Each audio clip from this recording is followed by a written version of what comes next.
I've always washed my hands, but like after I do everything, bro, after I touch my phone, I clean my phone, bro. Let's see how bad this shit really is, though. How serious is the coronavirus?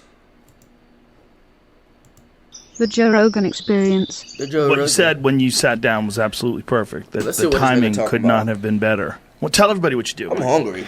Well, thank you. I'm, for lack of a better term, a medical detective. I've spent my whole career tracking infectious diseases down, trying to stop them, trying to understand where they come from so we can make sure they don't happen in the first place. But I know this most of all, trying to respond to to situations just like this. Just like this. And just off the bat, how serious is this? Is this something that we need to be terrified of, or is this overblown? Or look, I hate niggas that is too... Why do people always have to be on one end of the spectrum? Why can't people be like me, like be in the middle, like, or smart about shit? Why does it have to be, it's so overblown, flu is way worse? Or why does it have to be, oh my god, we're all gonna die, everything's gonna die? Why can't it be like, I understand this is worse than the flu, but we need to chill out and we need to be safe and stay clean and do this and the third and all this shit? Why is it niggas logical? That just comes with everything too, just anything.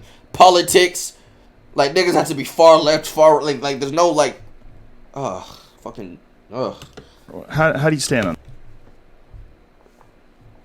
Like that's what I find with that woke shit. Like there's niggas who take this quote unquote being woke or thinking that they're woke shit way too damn to one side.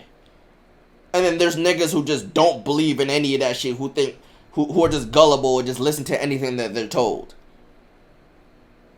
And there's other people who won't take medicine because they think the government is trying to control, like, bro. It's like, shut up. On this. Well, first of all, you have to understand the timing of it in the sense that it's just beginning. And so in terms of what hurt, pain, suffering, death has happened so far is really just beginning. This is going to unfold for months to come yet. And that's, I think, what people don't quite yet understand. What we saw in China, I'm convinced, as are many of my colleagues, as soon as they release all of these social distances, these mandated stay in homes, haven't left your home in weeks and weeks kind of thing, when they go back to work, they're on planes, trains, subways, buses, crowded spaces, manufacturing. Wait, plugs! In China. Don't post it. Oh my god, I forgot to say it. Now all these things don't. Plugs, I need my phone call. Never plugs, I need that last reaction. If you upload it right now, don't post that shit. That flight call and all that corona shit, that corona versus flight 1v1, I need those. China is going to come back again. And so this really is acting like an influenza virus, something that transmits very, very easily through the air. We now have data to show that you're infectious before you even get sick. That's tough. And hey, this nigga said you're infectious before you even get sick. Yo, chat, y'all niggas might have that shit. You ain't even know. In some cases, quite highly infectious. Just breathing is all that you need to do. So from this perspective, I can understand why people would say, well, wait a minute, flu kills a lot more itself every year than this does. And I remind people this is just the beginning. Probably the best guesstimate we have right now on what limited data we have would say this is going to be at least 10 to 15 times worse than the worst seasonal flu year we see. 10 to 15 times worse in terms of fatalities? Yeah. And just illness. In fact, I brought some numbers. We conservatively estimate that this could require 48 million hospitalizations, Jesus 96 Christ. million cases actually occurring, over 480,000 deaths. The fuck? Look here. I ain't getting caught in that bullshit, my nigga. I'm sorry. I know you said 98 million and all, my nigga, but I don't want that dirty ass shit in my body. I can't do it. Don't want it. My immune system is dog shit, bro. When I be sick for like 2 weeks, dog. Like, some niggas be immortal and just get rid of their cold so quick. I can't do it. That can occur over the next 3 to 7 months with this situation. So this is not one that to take lightly. And I think that's what... Solo, I got your video 10 request deaths after or this. 20 deaths or 50 deaths. Just remember, 2 weeks ago, we were talking about almost no cases in the United States. And now that we're testing for it and watching the spread as it's unfolding, those numbers are going up astronomically. 3 weeks ago, Italy was just living life just fine. Now they're literally in a virtual shutdown in the northern parts of Italy. And that's the challenge with an infectious disease like this. It can spread very quickly, and it also can affect people. I think maybe to put this into modern terms, because this is something we think of often when we think of pre-antibiotic days, the old-time medicine. This shit gonna be we have an bro. employee at our Center for Infectious Disease Research and Policy at the University of Minnesota. This nigga said and she has a dear 400,000 friend deaths who by the lives end of in the Milan, year. Italy. And she works at a hospital there, and she texted this to this employee of ours last night. And this was an email that came out yesterday from one of their physicians in Milan at the largest hospital there. And he said, I just got a very disturbing message from a cardiologist at one of the Milan's largest hospitals. They're deciding who they have to let die. They aren't screening the staff anymore because they need all hands on deck, and they have very small areas of the hospital dedicated. Chat, imagine you're in a hospital and you get treated for corona, and there's so many cases, and you need so many staff members on one patient that they have to choose who died. Like, you have to choose who. Bro, imagine you in that situation. They're just choosing and shit. Fuck that. Dedicated to non-COVID patients, where they still screen doctors. Everybody else is dedicated to COVID patients. So even if they're positive, meaning that they're sick, but they don't have a severe cough or fever, then they have to work. He says that they're seeing an alarming number of cases in the 40-something age range, and these are horrible cases. Hey, shout out to my baby boomers, but y'all niggas finna get wiped out, my nigga. Appreciate y'all though, but y'all niggas finna get, So we need to stop thinking that this is only an old person's disease. This is what's going to unfold, not just in Wuhan, it's unfolding in Milan, it's unfolding here in Seattle, and this is what's going to continue to rollingly unfold throughout the world. Yeah, where did this rumor come from that it's an old person's disease? Is it just because the majority of the people that have died? That's a rumor. I mean, I don't think that's what he meant. Like, obviously, I don't think it's an old person's disease, but they're just more prone to die from that shit, ain't it? From it so far have been older? Yes. In fact, that's the primary risk factor for dying, is being old and then having certain underlying health problems. Yeah. For example, in China, those men over the age of 70 who also smoked, 8 to 10% of them died. 65% of older Chinese men smoke. The case fatality rate, or the percentage of people who die in women. I ain't never smoked a day in my fucking life, nigga. I'm cooling. In that same age group was only about 2%.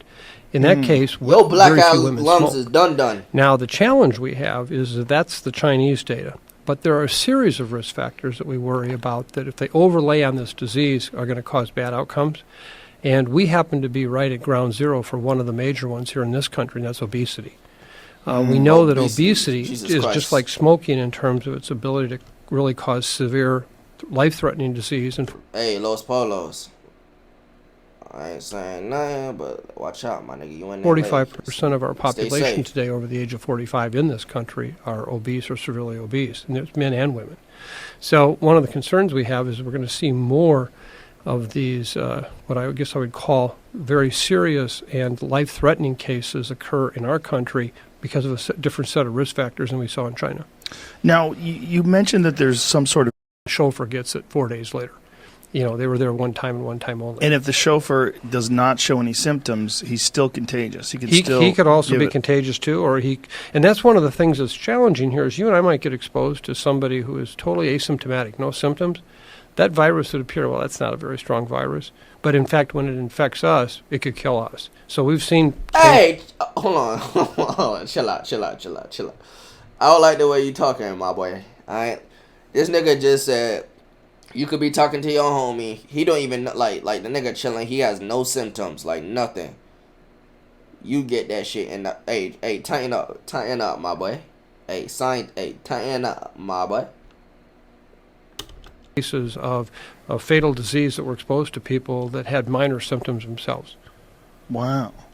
And this is what's unfolding here, and this is where I think is such an important, and I said why the timing is so important, because, Joel, we really have got to get information out to the public. There is so much misinformation right now, and, we're going to be in this for a while. This is not going to happen overnight, and I worry, I keep telling people we're handling this like it's a corona blizzard, 2 or 3 days, we're back to normal. This is a coronavirus winter, and we're going to have the next 3 months or more, 6 months or more, that are going to be like this. And, so far this thing has been unfolding exactly as we predicted it. We, in our center, put out a piece on January 20th and said this is going to spread worldwide.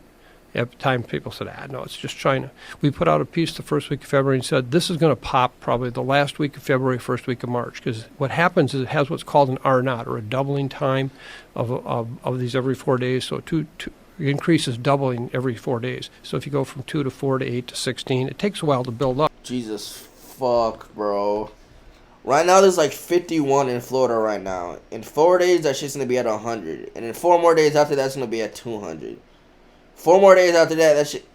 My nigga. Nigga. Bro, don't talk to me, I'm sterile. Don't touch me, I'm sterile. Don't look at me, I'm sterile, nigga. Up. But when you start going from 500 to 1,000 to 2,000 to 4,000, that's what we're seeing happen in places like Italy. We're beginning to see it in some ways up in Seattle. It's what happened in China. And, when people are confronted with that, suddenly this low-risk phenomena that everybody talks about isn't so low anymore. And that's what we need to prepare people for. Now, what can be done? Like, what can the average person do? I see people walking around with masks on, wearing gloves. Is that nonsense? Largely, yes. Yeah. First of all, let's step back. The primary mechanism for transmission is just the respiratory route. It's just breathing. If motherfuckers that have it wear the mask, then they're like, that's why I said put the mask on to your avid. You don't know who got it, so everybody gotta wear that fucking mask to keep everybody safe. You know what I'm saying? Just in case some motherfucker got it, you just breathing into your own fucking mouth. Studies in Germany, which just have been published literally in the last 24 hours, they actually followed a group of people who had been exposed to somebody in an automobile manufacturing plant, and then they had 9 people that, with this exposure, he said, if you have any symptoms at all, contact us. We want to follow up. And they all agreed. Well, they got infected. And so in the very first hours, just feeling bad, sore throat, they went in and sampled their throats, their saliva, their nose for virus. They did blood, they did stool, they did urine. And they found that at that very moment, when they first got sick, they had incredibly high levels of virus, sometimes 10,000 times that we saw with SARS, in their throats. Meaning they were infectious at that point already, and they hadn't even had symptoms yet of really any nature. They weren't coughing yet. Wow. And that's where we're concerned, because that's the kind of transmission. It's, I always have said, trying to stop influenza virus transmission like trying to stop the wind. We've never had anything successful. Baby, you might have that shit, and you want me to sleep, bruh. You trying to have me sleep over tomorrow? We do that other than vaccine, and we don't have a vaccine here. So what's happening is that people in public spaces are getting infected. And the way you need to address that is, unfortunately, if you're older, over 55, you have some underlying health problems, which unfortunately a lot of Americans do. We have obesity. Then right now you don't want to be in large public spaces and trying to potentially get infected. So you can take care of that part. As far as what can public health do, we can talk about this. We're not going to have a vaccine anytime soon. That's happy talk. Wait, why? Why? Wait, hold on. I was about to exit out the video that the nigga said we ain't getting no vaccine anytime soon. Why, my nigga? Explain. Talk about this. We're not going to have a vaccine anytime soon. That's happy talk. We can close schools. One of the big challenges we have right now, that's crazy. What was this video made? March 10th, and then today they started closing down every school. Close schools. What do we accomplish? In influenza virus, when we close schools during outbreaks, because it turns out kids get infected in school and they're like little virus reactors. They come home and they transmit it to mom and dad and brothers and sisters. And then they kill their parents. That's tough. Hey. And so we close schools sometimes. Christmas breaks are always great for kind of putting the dampening effect on flu. In this case, kids are not getting sick very often at all, which is one of the really good news features of this disease. In China, only 2.1% of the cases are under 19 years of age. And, why is that? We don't completely know. And I'm going to come back. Look, I ain't trying to have no more bad vibes. This shit depressing. I'm going to wake up one day. Fuck that shit. All right, that shit depressing, my nigga. Hold on. Hearing this making me want to get a mask where you get your... Bro, right now, I'm in the office right now. I got a whole bunch of doctor supplies in this motherfucker. Hey, Solo, watch Loaded Lux versus Hollow the Dawn. Thank for the 5, Alan. Servier, thank for the sub. Solo wants me to watch, what does that say?